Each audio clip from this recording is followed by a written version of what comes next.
Before we begin, a quick warning that in this show we discuss child abuse, and this content may be difficult for some listeners. If you or anyone you know is a victim or survivor of medical child abuse, please go to munchausensupport.com to connect with professionals who can help. A quick warning that today's episode includes mention of a suicide attempt, so please take care while listening. It's a really messed up thought. When I first started to realize Mom had made my sister sick, and then after my brother got sick, there was a part of me that struggled that I was the only kid that wasn't sick. And I wondered if I wasn't good enough, or if I wasn't compliant enough for her or something. I don't know. In light of what her siblings endured, Mishelle might seem like the lucky one, but forever being an afterthought to the ongoing drama of first Angelin and then Colin's medical crises did its own kind of damage. And Michelle's sense that she should have done something more to protect her siblings, a responsibility that should never have been put on her, haunts her to this day. People believe their eyes. That's something that is so central to this topic because we do believe the people that we love when they're telling us something. If we didn't, you could never make it through your day. I'm Andrea Dunlop, and this is Nobody Should Believe Me.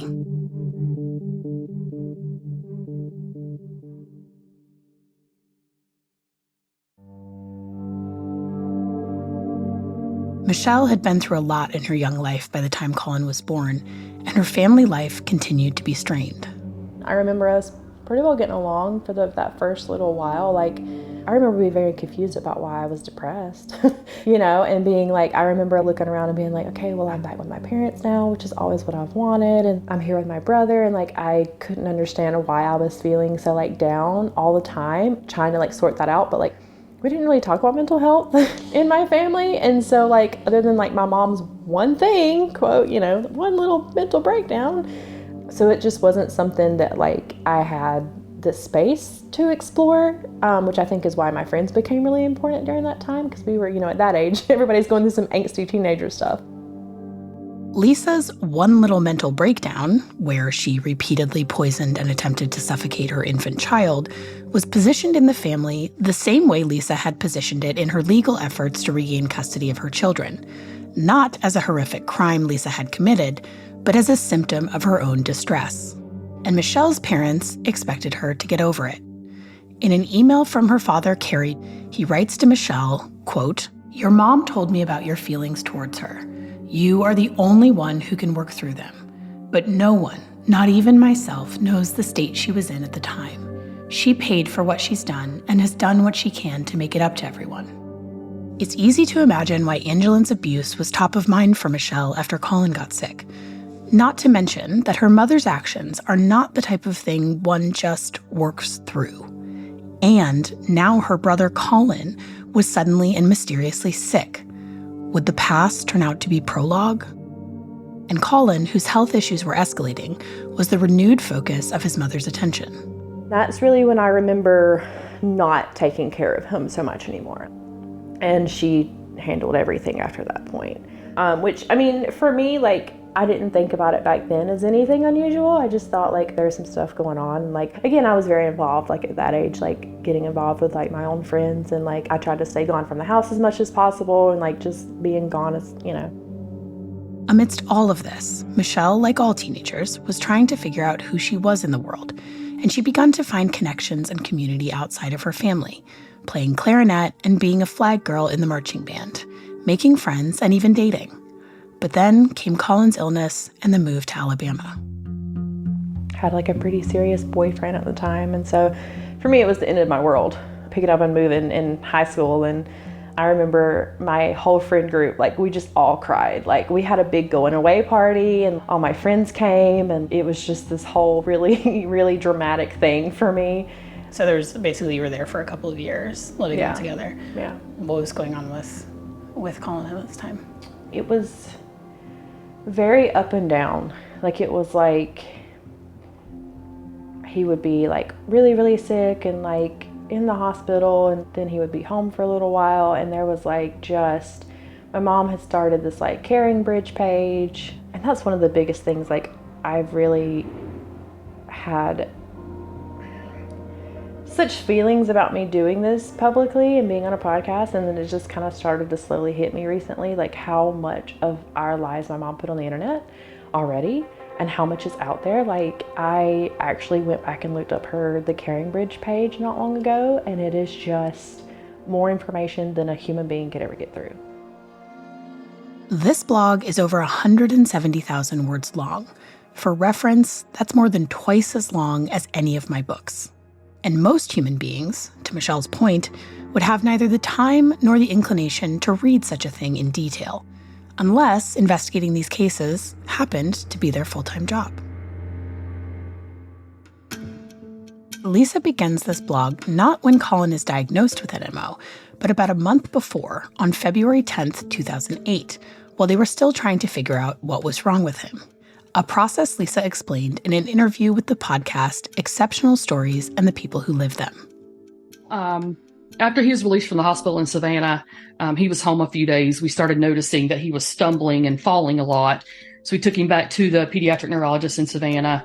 She said then she was almost certain he had multiple sclerosis and wanted to start him on some, what I thought at the time, looking back on it, it's funny, but at the time I thought, that's pretty harsh medication to put my kid on. She's wanting me to give him injections. And, as a mom, I just was like, I don't really want to do that. So I started investigating and researching and trying to find someone who was a specialist, pediatric specialist in multiple sclerosis. Mm-hmm. Finally got in touch with the National MS Society in Atlanta, and they said, you need to go to Birmingham. That's where the specialist is. Take him to Birmingham. They'll be able to figure him out. So long story short, got all our medical records, sent them to Birmingham. The doctor immediately called and said, can you be here Wednesday? This was like Monday. Can you be here Wednesday? We're like, absolutely. In this clip, Lisa talks about her reticence to put Colin on a harsh medication. But by spring of 2008, Lisa is detailing an extraordinary list of medications that Colin's been prescribed. These include the steroids, which have taken a visible toll on Colin's body, Tegretol, an anticonvulsant, Lyrica, a nerve pain medication, Baclofen, a muscle relaxant, hydrocodone, which is an opioid, and the immunosuppressant drug Cellcept. Far from seeming nervous about these harsh medications, Lisa describes fighting with insurance and even calling the drug manufacturer to get him Cellcept, which she succeeds in doing. As we covered in the last episode, Colin did not immediately get diagnosed with NMO. In Lisa's telling of this odyssey on the Caring Bridge blog, she adds in that both their pediatric neurologist and their regular doctor told her originally that Colin might have a brain tumor. She then goes on to describe the pediatric neurologist ordering an MRI and telling them that they found something on Colin's brain, but, quote, wouldn't tell them what, and then explaining to the family their suspicion that Colin might have MS.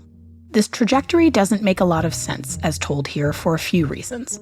Number one, it's wildly unlikely that any doctor would tell a parent that a child with optic neuritis might have a brain tumor without an MRI to back this up, as there are many other possible causes of optic neuritis. In her podcast interview, Lisa says the doctor was almost certain that he had MS, which is highly unlikely after one MRI. On her blog, she softens this a little, saying that the doctor explained, quote, Colin's body was attacking itself by destroying the myelin on those nerves. She said it could be a one-time thing for him, ADEM, acute disseminated encephalomyelitis, or it could be MS, multiple sclerosis. Lisa said the doctor told her only time would tell if he recovered and how much of recovery he would have. The condition Lisa mentions, ADEM, is a rare short-term illness that causes inflammation in the brain and spinal cord. It's usually a one-time occurrence and is most common in children ages 5 through 8. The more serious diagnosis she mentions, MS, is extremely rare in children under 10 years old, with an incidence rate estimated between 0.05 and 0.65 per 100,000, according to the Cleveland Clinic.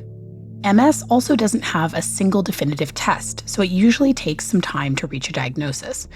Misdiagnosis of MS in NMO cases appears to be somewhat common, especially before the antibody test. So this trajectory that Lisa describes does make some sense. But what especially caught my attention is Lisa's description in this podcast interview that she researched MS and found Dr. Ness's name, not that she was referred to her by the neurologist in Savannah, who, even according to Lisa, suspected that Colin's symptoms could be a one-time event.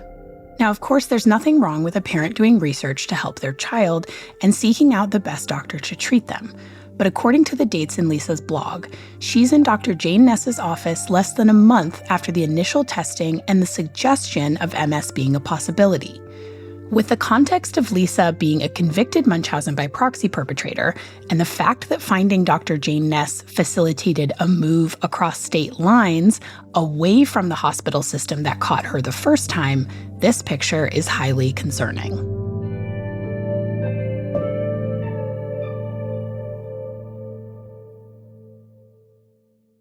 And even before all of this, following his alleged onset of symptoms, Colin was being treated with a large amount of steroids. Photos of him taken from Christmas in 2007 show him looking unrecognizable to those taken a month earlier.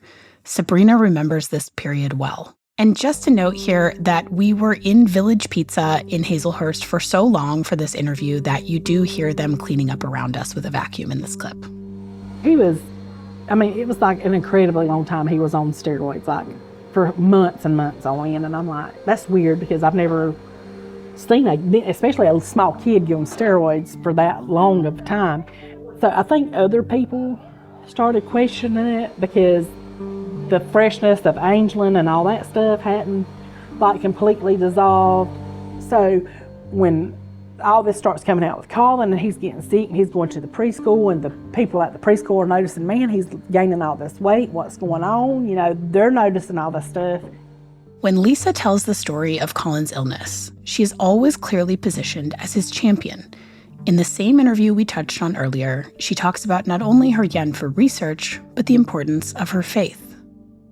Also in those first days, I just remember being pouring myself into finding every piece of research I could find, finding out if there was research going on, where I could go to get that research. What were the actual rates of mortality with NMO? I wanted to know it all, and that's kind of how I coped with things. There were moments, though, that I remember thinking, how are we going to get through this? How are we going to do this? And almost that panic building up.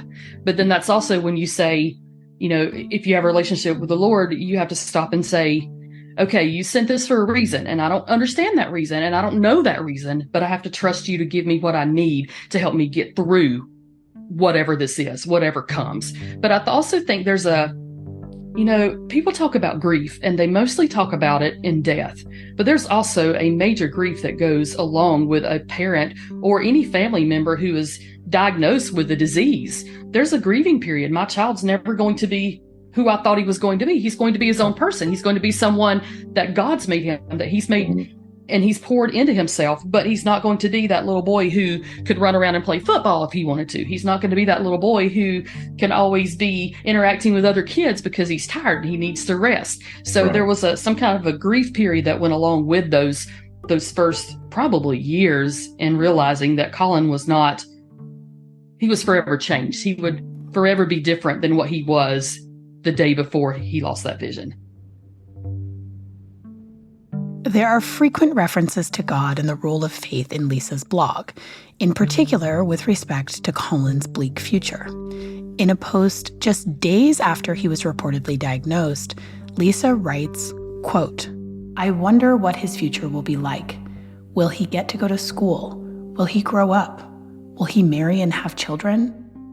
A couple weeks later, Lisa writes, quote, "Right now, Colin's future doesn't seem too bright.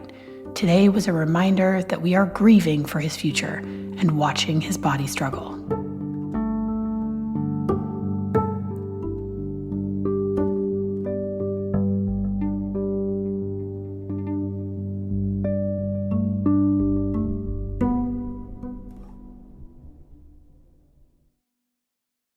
In the weeks following Colin's diagnosis, Lisa writes that he's admitted to the hospital for IV steroids, put on Lyrica, a medication for nerve pain, and has a central line placed in order to receive a treatment called plasmapheresis, where a person's blood is filtered to remove harmful substances, especially abnormal antibodies.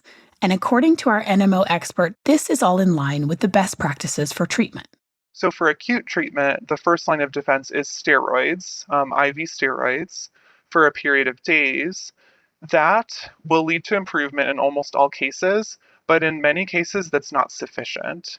And we know that for NMOSD, specifically aquaporin 4 positive NMOSD, outcomes are likely better when something called plasmapheresis is used. And plasmapheresis is where they put a central line, so a big IV, such as in the neck, and it basically filters the blood. And so we can filter out those bad antibodies and also filter out bad inflammatory molecules that are causing more inflammation and in the spinal cord and in the optic nerves. So that's something to quickly get those bad things out of the body. That if we are suspicious for NMOSD, we have a low threshold to start that as soon as possible.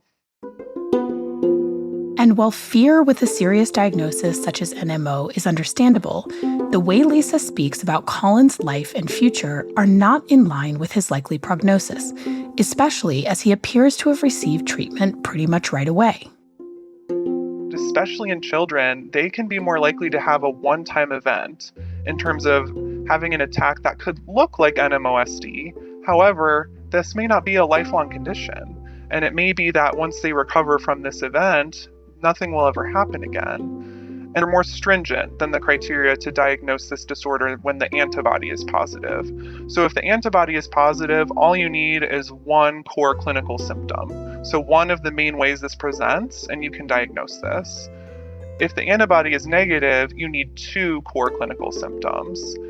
And you have to have the MRI imaging look a certain way that kind of mimics where these water channels are, or a certain way that the lesions should look in the inflammation in the spinal cord or in the optic nerve.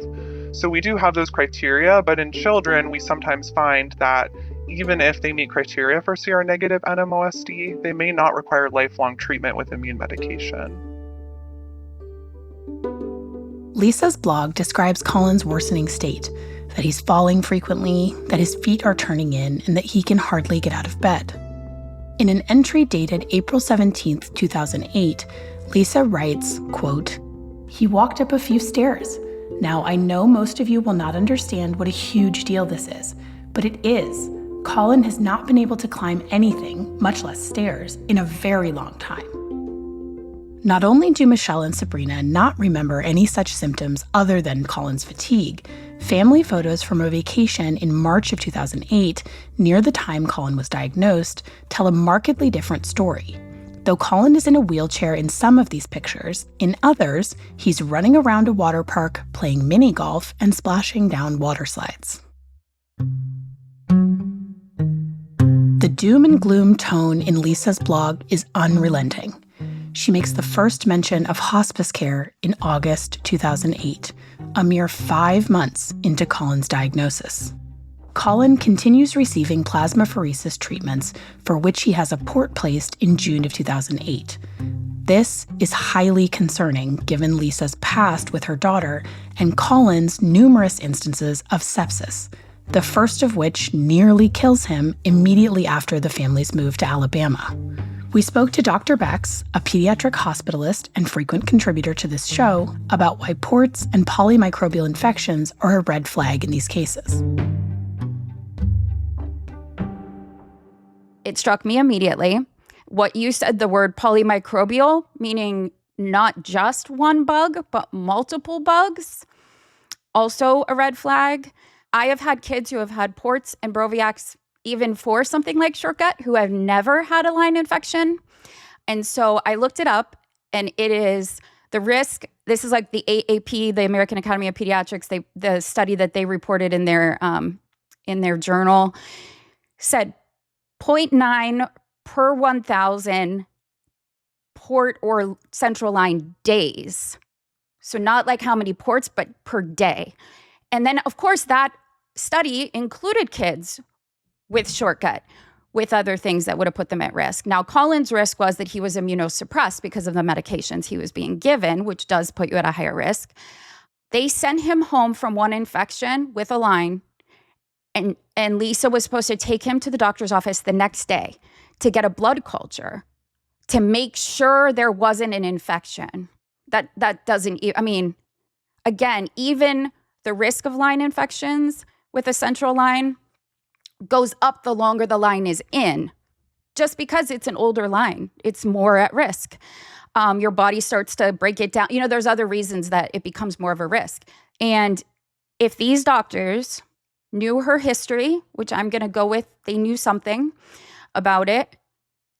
This was a woman who had already been convicted of doing this. It was caught. It was known.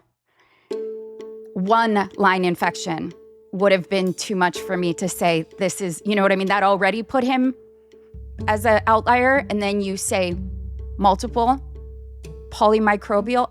I was screaming by the end because I'm like, absolutely not normal progression in a person that has shown to have this pattern in the past. That is unbelievable to me.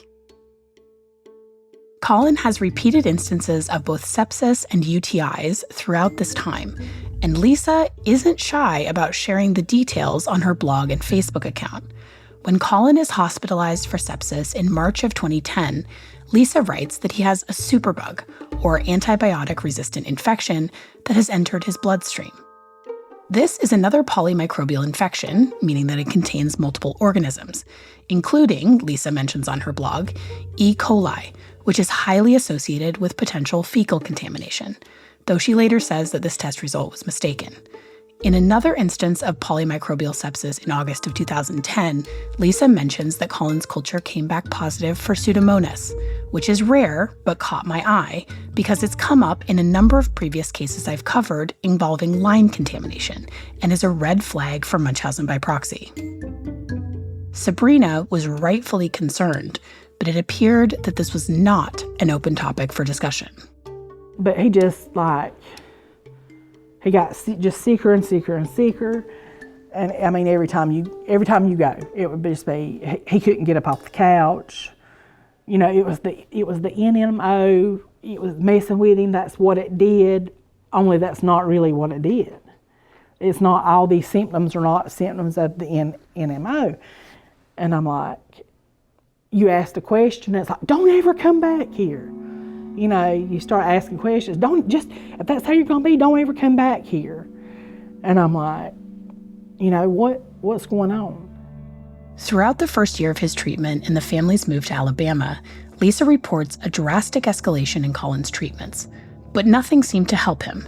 And in early 2009, they added Cytoxan, a potent chemotherapy drug which is sometimes used to treat severe autoimmune conditions. Cytoxan carries serious risks, including bone marrow suppression, infertility, bladder damage, secondary cancers, organ toxicity, and gastrointestinal side effects. In this video from the Guthy Jackson Foundation, which was filmed in December 2009, Lisa recounts this treatment progression. I have a 7-year-old son who was diagnosed in May of 2008. He has been through steroids, Cellcept, IVIG, rituximab, plasmapheresis. He's now getting Cytoxan. We're looking at stopping Colin's Cytoxan in December. That'll be his 12th dose, and he's been on a year. And the way the doctors have explained it to us is that the Cytoxan carries a lot of side effects, especially risk of certain types of cancers that increase after a year. So they want to get him off of it. So we're kind of looking at this point for what our next option is as far as treatment. Even though you list a long litany, I was listening to at least 4 different interventions. Believe it or not, there are still very good options on the table that we've had success with. So, in talking with Dr. Greenberg and him just telling me not to give up hope. Colin has so many medicines that he's on. He's also not able to go to the bathroom on his own, so he has to be cathed every 4 hours. It takes both of us really working with him around the clock. And we're looking for something at this point that's going to give him more time in between those flare-ups, more time for him to enjoy what he can of his life. That's probably our our greatest desire. Of course, for him to be where he doesn't have this illness, but even if he can go for 6 months where he does the things a normal 7-year-old does.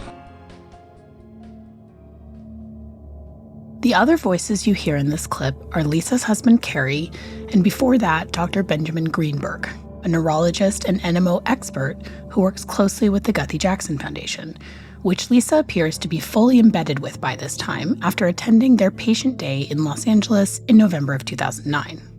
Colin has received all of the treatments by this point that are the standard of care for NMO, and as Lisa alludes to here, around this time, she's consulting with Dr. Greenberg, in addition to Ness, about other options, as she claims that none of the treatments are working. And it's in this time period that Lisa starts pursuing yet another escalation, wanting Colin to receive something called a high psi treatment. High-dose Cytoxin is an aggressive chemotherapy treatment that aims to reboot the immune system by temporarily destroying immune cells with large doses of the medication. It's something that is occasionally used in severe autoimmune diseases when standard therapies have failed. Because of its profound effect on the immune system, this is an extremely risky treatment, especially for children. And it's clear that Lisa is pushing for it. In a Facebook post in January of 2010, Lisa asks for recommendations for a photographer to take pictures of the family before Colin gets his, quote, high-dose chemo. And she appears to be well aware of the risks. On her blog, she writes about her discussion with the doctors. Quote, "Everyone agreed. The drugs we have tried did not work, but we were left with it being a huge deal to go with high psi, as some of the docs think Colin might not make it through. They want to make sure there is absolutely nothing else left to try first, and this is the last resort." Lisa nonetheless makes no secret of her desire to go forward with this treatment, posting on her Facebook in February of 2010, "Tomorrow we will meet with Dr. G, the head of the stem cell unit, praying he will agree to the high psi treatment for Colin. Please pray." The following day, she posts twice. First, a simple sad-faced emoji, and then this. "No high psi for Colin. Long day, no answers. Bad day for Colin. Sad face emoji." On her blog, she says that even though it's not an option in Birmingham, they'll continue to pursue it elsewhere. You may have also noticed that in the clip from the Guthy Jackson Foundation video, Lisa says Colin was diagnosed in May rather than in March of 2008. Now, I don't want to overly nitpick. Maybe this is nothing, just a function of imperfect memory, which we all have. And yet, I'm also deeply distressed at the way that Lisa constantly talks publicly about Colin's bladder and bowel issues, in the blog, in the videos, and on her social media. Colin at this time is a 7-year-old boy, and this is humiliating. My daughter right now is 6, and if I ask her if she needs to go potty before leaving the house in anything above a whisper, the death stare I get, let me tell you. So even though Lisa is apparently unsuccessful in her pursuit of this risky high psi treatment, Colin is still on a huge number of medications during this time. This is especially concerning in the hands of a Munchausen by proxy perpetrator, especially given how many of these medications have side effects like nausea, dizziness, mood changes, gastrointestinal issues, respiratory complications, and fatigue, which are all among Colin's reported symptoms. Throughout Lisa's chronicle of Colin's treatment, he also never seems to improve, even temporarily, which is highly atypical for NMO, which is a relapsing disease, not a wasting disease. In April 2011, Lisa makes a series of defensive-sounding posts about how Colin is still very sick, even if he looks healthy. A friend posts a comment on her page that reads, "Lisa, I am just amazed how good Colin looks. God blows us away, doesn't he?" Lisa replies, "Thanks. As you know, though, looks can be deceiving. That lasts for about 15 minutes and then it's gone." She follows this up with a post about recognizing, quote, invisible illnesses. On April 30th, Lisa posts a picture of Angeline and a smiling Colin in the swimming pool. A friend comments below, "Such a blessing to see Colin so happy. He is a miracle. Praying he continues to do well." Lisa replies by saying, "Aw, thanks y'all. Now if we could just get him to hold out longer and not have fatigue or need a wheelchair, it would be great. I'm still praying his stomach comes back so he can get rid of his intestinal feeds and his tube and be able to eat and drink by mouth one day. Also praying his bladder and bowels come back so that he will not need to be catheterized one day. Will you pray for those things with me, please?" Lisa's accounts of Colin's symptoms frequently don't match up with what Sabrina and Mishelle remember, And in many instances, they also don't match up with what is captured in photos and videos from the same time. There are multiple videos of this Make-A-Wish trip where and I remember this, like, he was singing and dancing and playing, and he's running around and he's playing these little, like, drums. Like, he is full of life and full of joy, and he's on this feeding tube and he's on all of these medications, and he's still full of life and full of joy and just being a kid. And I know disabilities can look different. I know illnesses can look different, but it is so hard for me to truly believe that this kid is running around playing, having the best time in the world, seemingly looking like he has no issues whatsoever other than the feeding tube that you can clearly see out of his nose. And it does not add up to me, and it does not make sense to me. And I know she used to say there were good days and bad days, but it just makes no sense whatsoever. I know on the Caring Bridge, she talks a lot, I think, about the Make-A-Wish trip, about how tired out he was the whole time, and how he would play as much as he could, and then he would get really tired out. I don't have any memory of that. I mean, I remember there being a few instances, but looking at it now, and this sounds horrible to say out loud, but looking at it now, he looks drugged. Like, there's even a picture of us on vacation on the beach. And one picture is literally him opening up birthday presents and having this blue cupcake, or with blue icing. And then in this next photo, he's in his wheelchair on like a bridge on the beach. And in this photo, he has a tint of blue icing on his mouth, so you can tell seemingly it's the same day, and he's in his wheelchair. As Mishelle explains, the family went on a Make-A-Wish trip to Disneyland in October of 2009, a little over a year into Colin's illness. On her blog, Lisa paints a bittersweet picture of this trip, saying that Colin barely has energy to enjoy himself.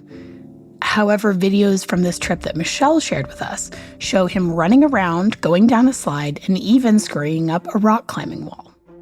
There are also the constant claims that Colin can't eat by mouth, though there are pictures and videos of Colin eating throughout this time, and in some of them, his feeding tube is visible. The only way I can describe it is the kid looked drugged, and I have a really hard time wrapping my mind around that. And I would love to believe. I would love proof. I would love for her to give me some proof and some reason as to why it looked that way, and some actual evidence of the opposite, because I would love to believe anything else besides what it appears to be. And what it appears to be is that she was doing this and she facilitated all of this. And I would love to be able to believe anything other than that.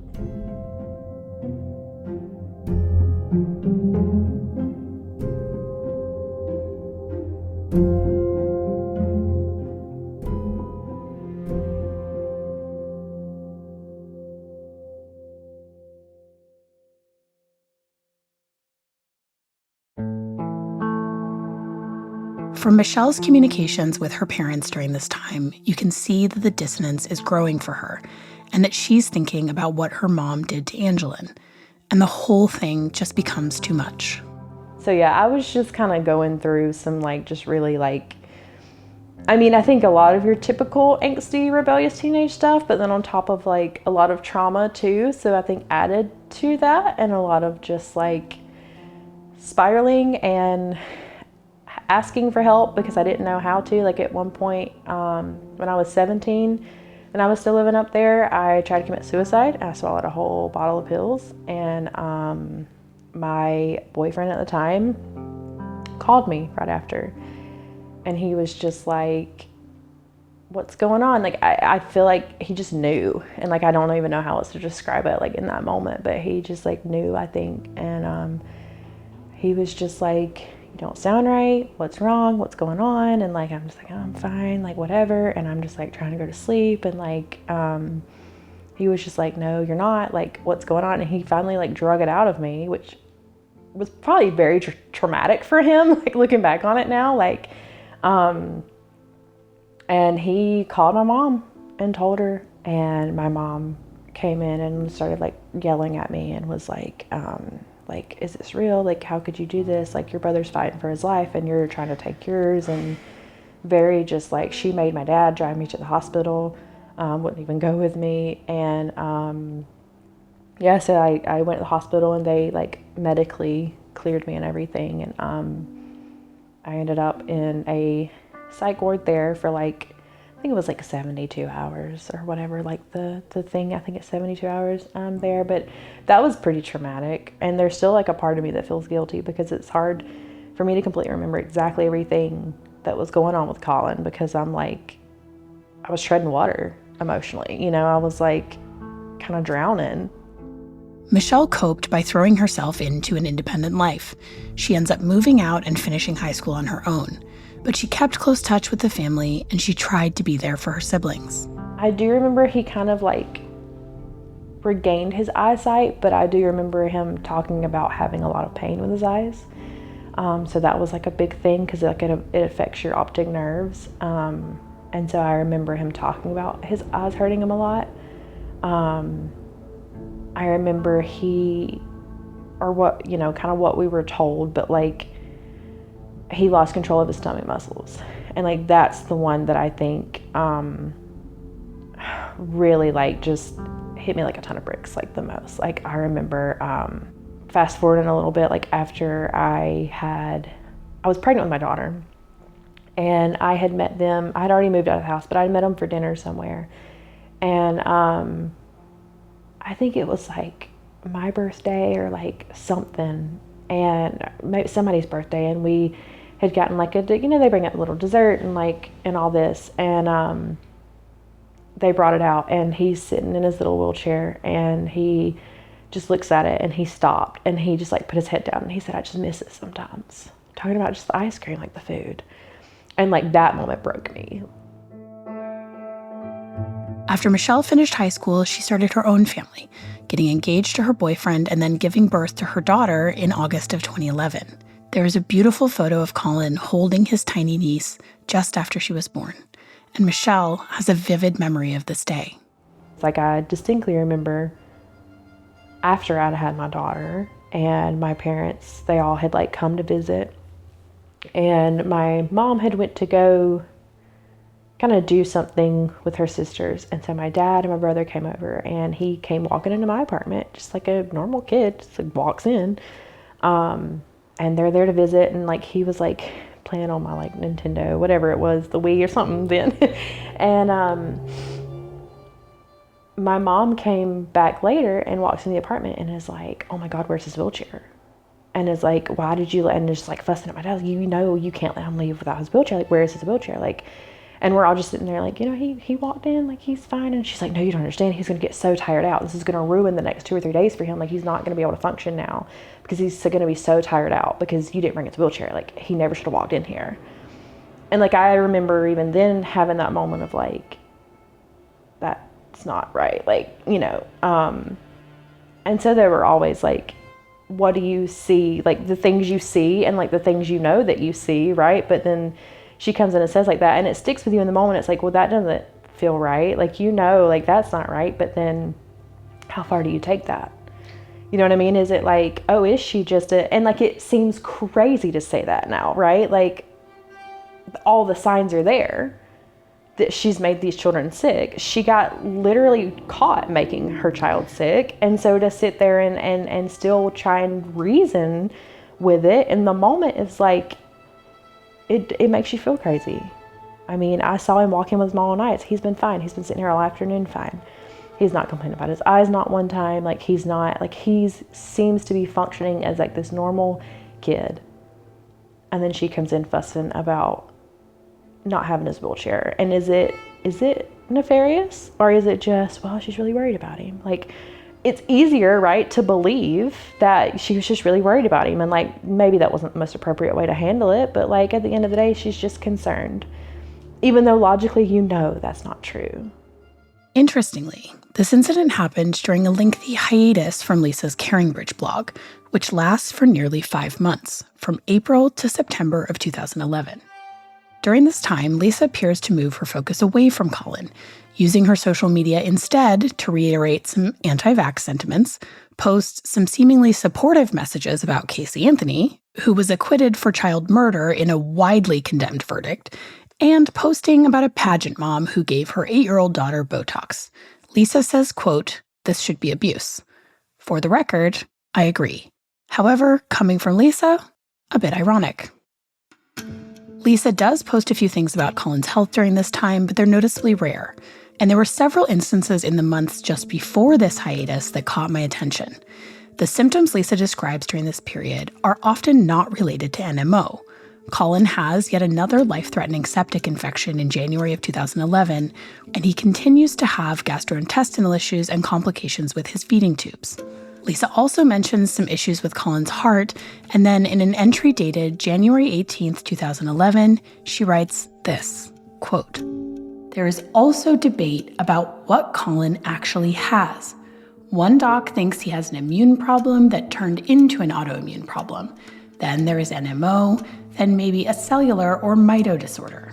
They are driving us crazy and we just want one thing, health for Colin. There are too many docs involved and it just gets confusing and frustrating." Right around this time, I also noticed that Lisa wrote this somewhat opaque post, Lisa Loves a Vague Book, about an argument with someone where she mentions that she is right and, quote, has the studies to prove it. And this all makes me wonder if there were starting to be some serious doubts amongst Colin's providers. After all of this, somewhat abruptly, the blog goes dark from April to September when Lisa picks it back up. Lisa starts the return from this hiatus on a hopeful note, writing, "Colin hasn't had a flare-up of NMO since December. This is the longest he has ever been with no flare. Praise the Lord. We are so thankful for this. He's our miracle boy, and he has amazed his doctors to have recovered all his mental function from the septic infection, which almost took his life in January. A lengthy break in symptoms is normal for NMO patients, especially with the treatments Colin had been receiving. And in fact, the frequency of Colin's relapses as described by Lisa would be highly atypical, especially given his intense treatment regimen. But then, on the blog, very quickly following this improvement, Lisa describes Colin entering a steep decline. Losing cognitive function, becoming increasingly hospitalized for infections, losing mobility and awareness, and experiencing extreme fatigue. A cluster of symptoms that doesn't typically match NMO. There are also more signs of disagreement with doctors. On November 11th, Lisa posts to her Facebook, quote, "I hate it when docs don't listen and blow me off." A friend comments, "Just remind them how much you know, more than them at this point." On November 23rd, 2011, the tone on Lisa's blog has turned dire. She writes, "We were told 2 weeks ago not to expect him to get any better, and chances are he would continue to decline. We were told to start focusing more on his quality of life and try to make things as easy as possible for him and for us. These are things we have had in our minds for a while now, but have been afraid to speak the words out loud." Lisa doesn't say which doctors told her this or why, but on November 29th, she writes about consulting palliative care, and by early January, the conversation has turned to end-of-life hospice care. She writes, "His wonderful home health nurse recommended we call hospice care in. His doctor agreed it was the right timing. We have known for a long time this time was coming, but for it to be here is extremely hard to face." Lisa emphasizes at this point that they're not giving up on Colin, but her tone is solemn as she describes filling out the hospice paperwork and considering end-of-life care.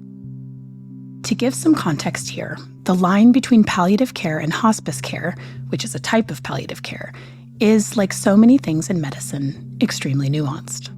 In researching pediatric hospice care, I spoke with several practitioners who explained that for children, life-prolonging treatments often continue even during the final days of life and can be delivered alongside hospice care. This is known as concurrent care and is covered under Medicaid and CHIP thanks to a provision in the Affordable Care Act that was enacted in 2010.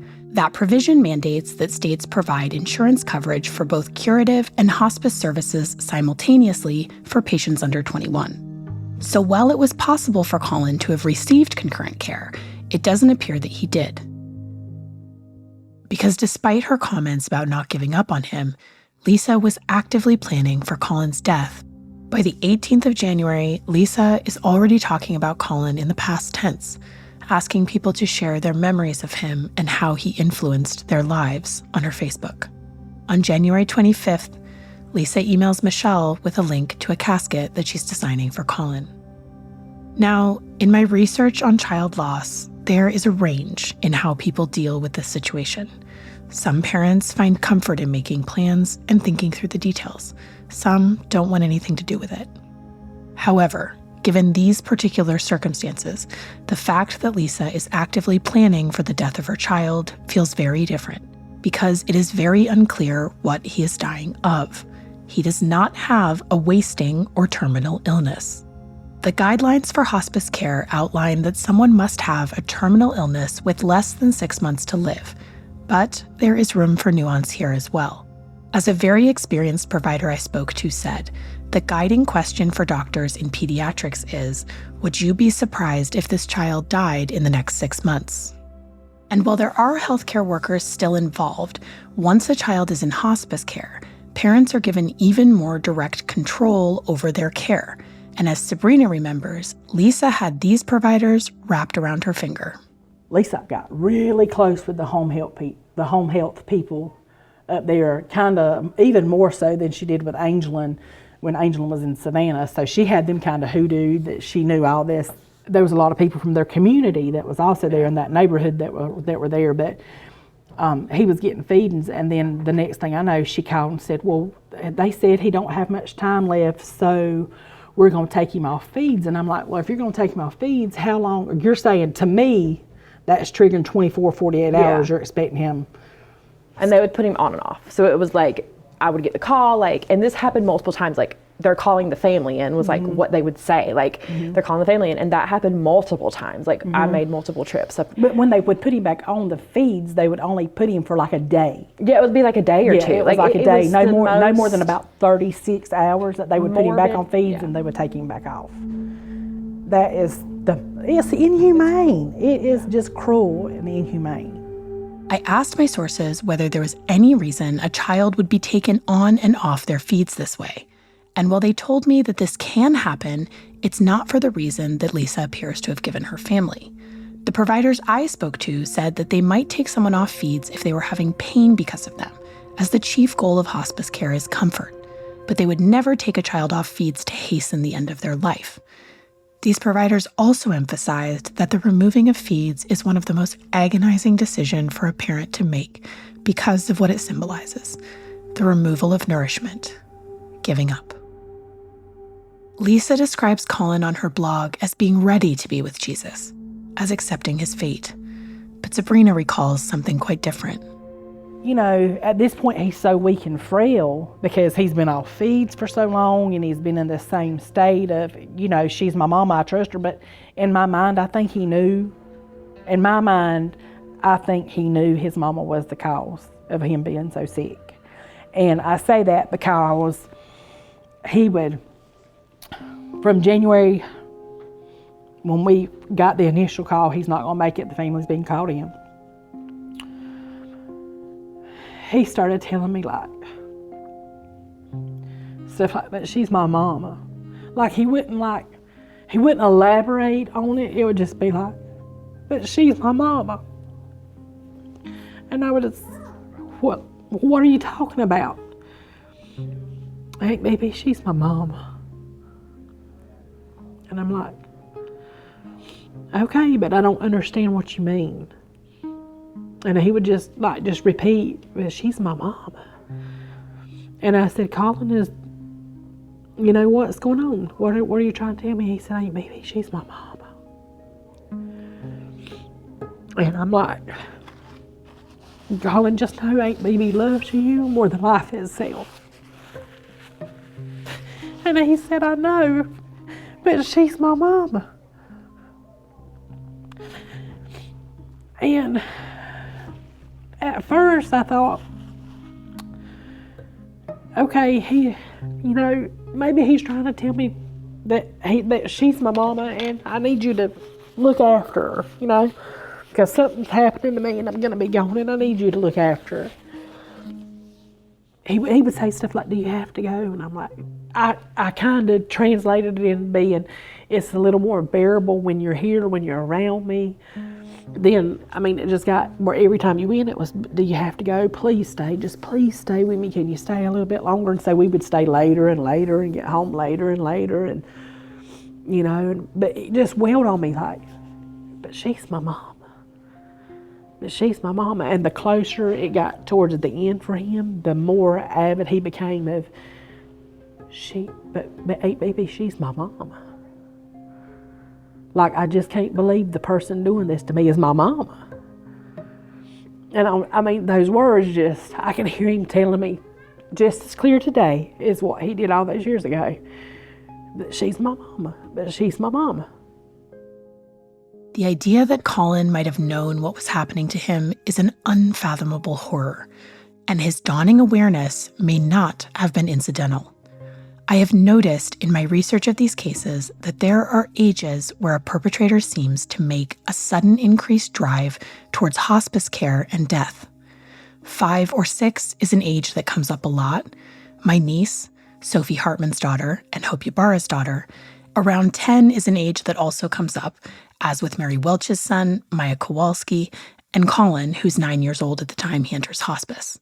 And these are just some of the examples we've covered on this show. There are many others that seem to fall into the same age bracket.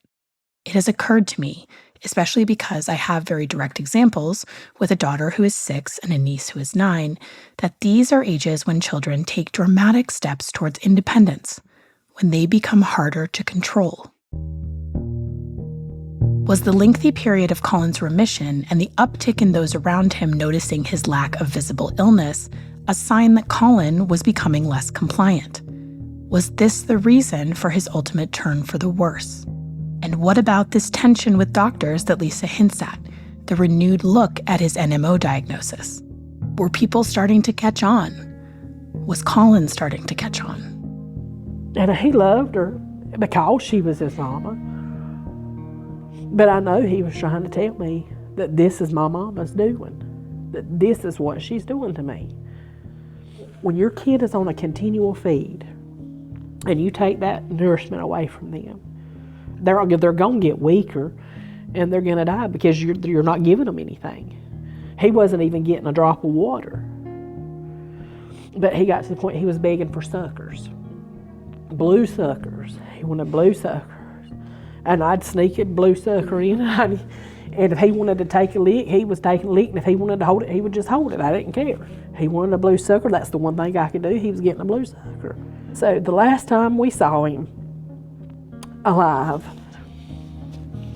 he told me, he was still on his stance, she's my mama, but he said, "Aunt Baby, I want you to know that I love you, and I love my Uncle Wesley, and I love Kaylee because she's my best friend. Don't let her forget that she's my best friend.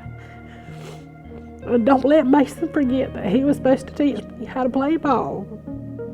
And tell Brianna she needs to work on her jokes because she's not as funny as she thinks." He said, "But I love you more than anybody that's an adult." He was comical. He was funny. He said, "But I love you more than anybody that's an adult." Because in his mind, Mishelle was his sister. Yeah. She wasn't an adult. And I was like, and he did him, and he said, "And don't forget to tell Arwen that Uncle C loves her." And I'm like, "Okay." He said, "But I will see." He said, "I ain't gonna see my mama and my daddy again." He said, "I'm not gonna see them again, but I'm gonna see you." I said, "Colin, tell me why you say that." He said, "Colin, ain't baby, when I die, I'm going to see Jesus." And he said, "I know one day you gonna get there too, but my mama and daddy ain't gonna make it there." Oh my God. I'm sorry I had never said it out loud to nobody. But I say that to say this. When you have put a kid through so much hell, that they can look, I guess, at a person that they know is a safe place for them, and they can tell you that their mom and daddy ain't gonna make it to the gates of heaven. That says a lot. There are moments from this show that I know will stick with me forever, and this is one. I cannot imagine what it has been like for Sabrina to carry this with her for all of these years, and I'm honored that she trusted us with this memory. Mishelle wasn't feeling so sure about religion at this point in her life. She was a brand new mom in a mess of grief and hormones and confusion. She wasn't sure about a lot of things, but she was sure that she loved her baby brother.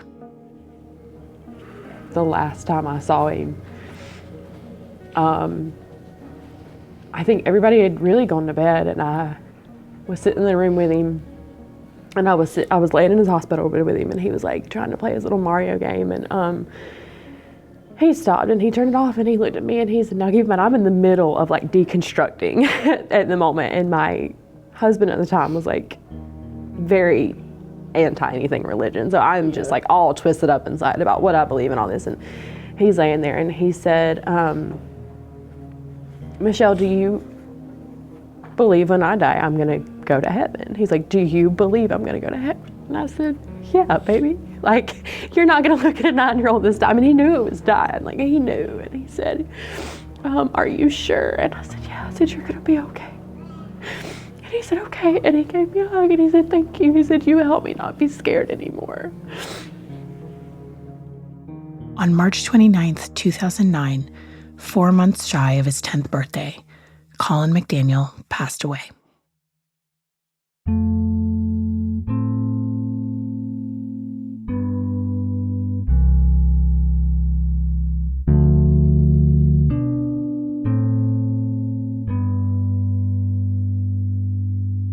Neither Mishelle nor Sabrina had the time nor the hindsight that we have now. They didn't know that the rate of recidivism in Munchausen by proxy is astronomical, and that it's one of the most deadly forms of child abuse. They hadn't gone through the discrepancies in Lisa's story with a fine-tooth comb, or cross-referenced her story with expert input about Colin's alleged diagnosis of NMO. During this time, Sabrina and Mishelle were both working moms who were trying to be with the nephew and brother they were told was dying. And that kind of examination is a full-time job. Neither of them knew what I can tell you now, that the odds of Colin even having NMO were less than 1 in a million, and that the odds of him dying of it were far less than that. And even with all of that, the manner of his death that they were witnessing does not remotely match the clinical picture of NMO. All Sabrina and Mishelle had while this was happening was their doubts and their fears about Colin. They knew what Lisa was capable of, and yet the courts knew this too, and they'd seen fit to give her custody of her children. And the doctors had signed off on this. There were home hospice nurses monitoring it. Dr. Jane Ness was there at the house, in one instance even cleaning Lisa's oven for her. If they were so convinced Colin was dying of NMO, who could question them? Every system had failed to protect him.